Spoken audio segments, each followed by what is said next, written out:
Excuse me, point of order. I know that witnesses usually have 5 minutes. I see 10 minutes on the board. Is it going to be 10 minutes for every We'll give him 5 witness? minutes, but we're pretty lax with this. Let's just watch the time for all the witnesses. And if you want to cut him off and censor him some more, you're welcome to do it. Robert F. Kennedy Jr. is running against Joe Biden for the 2024 Democratic Party nomination. And before the Republican-led hearing into federal government censorship had even begun, members of his own party were trying to silence him.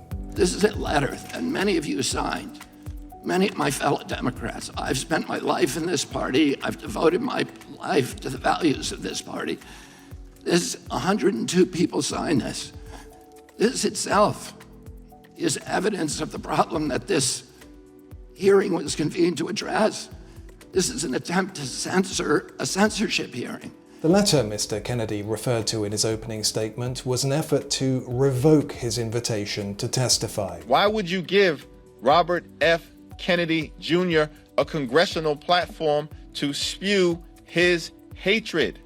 Robert F. Kennedy Jr.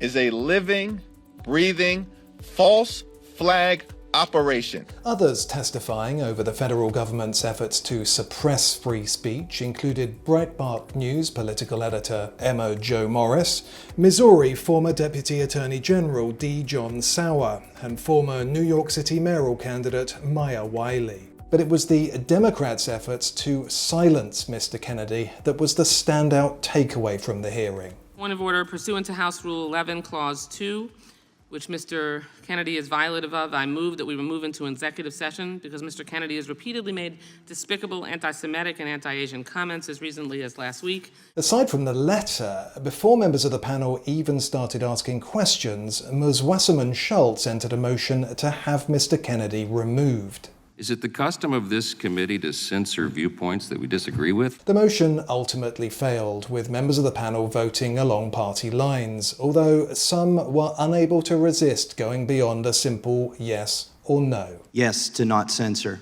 Mr. Massey votes yes. No to hate speech. Mr. Goldman votes no. Mr. Kennedy defended his previous statements on a variety of subjects and pushed back against claims he's racist and anti-Semitic. Mr. Kennedy, you compared COVID public health policies to barbaric murderous tactics of Nazi Germany, saying that Jewish people in Nazi Germany had more freedom than Americans facing COVID health restrictions. What you are saying is a lie. Mr. Kennedy suggested many of his critics' accusations were defamatory. I don't believe there's a single person who signed this letter who believes I'm anti-Semitic. And he was quick to point out his own party's continued support for a policy that's clearly anti-Israel. I have a better record on Israel than anybody in this chamber today. I'm the only person who has publicly objected to the $2 billion payout that the Biden administration is now making to Iran, which is a genocidal program. Here at the Wall Street Journal, we don't agree with most of Mr. Kennedy's ideas, but we also don't believe in censorship. And when you suppress rhetoric you disagree with or find abhorrent, often you end up emboldening it. The First Amendment was not written for easy speech. It was written for the speech that nobody likes you for.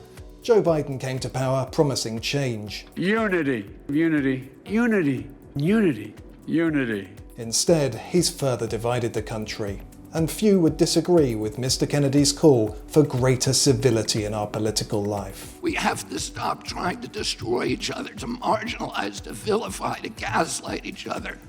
We have to find that place inside of ourselves of light, of empathy, of compassion, and above all, we need to elevate the Constitution of the United States, which was written for hard times, and that has to be the premier compass for all of our activities.